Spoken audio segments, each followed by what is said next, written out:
We know that many people with MS live with disabling fatigue, and we know it can come from many different causes, whether it's disrupted sleep or mood changes or lack of physical activity or just the extra exertion it takes to do everything.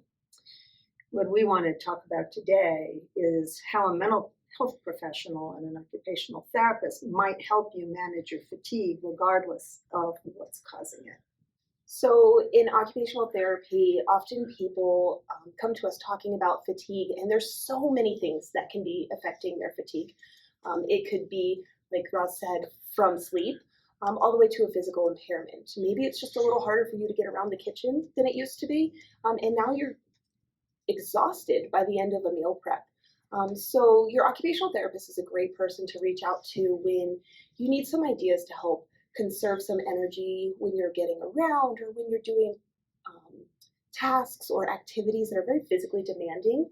But a lot of times we also find out that there's more underlying going on than just a physical limitation or a physical challenge that affects that fatigue and that energy. And Roz, I think you have a lot of great insight into what affects fatigue outside of just a physical aspect. Sure. So, I think from my perspective, a lot of the fatigue can come from the stress that people live with on an everyday basis.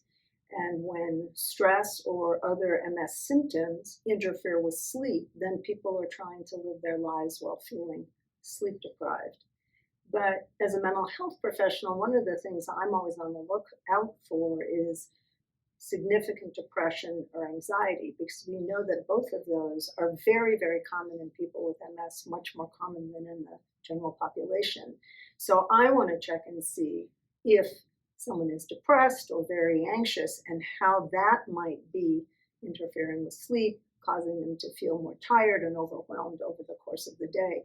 But even when I do that, I would always encourage those folks to work with somebody like Stephanie, because as we're working to manage the mood issues and get those under control, I really look to Stephanie to help people with that task simplification, which is so important to just getting through the activities of everyday life. Absolutely. And I feel like we bounce off of each other a lot, because if it's hard for you to cook dinner and it causes stress, then that stress and that mood can impact that fatigue again. And that's where Roz, can step in and show people like these are tools that people can use. And I think back and forth, the two come together really well. And I think it's essential to have support in both areas and not just focus on one thing.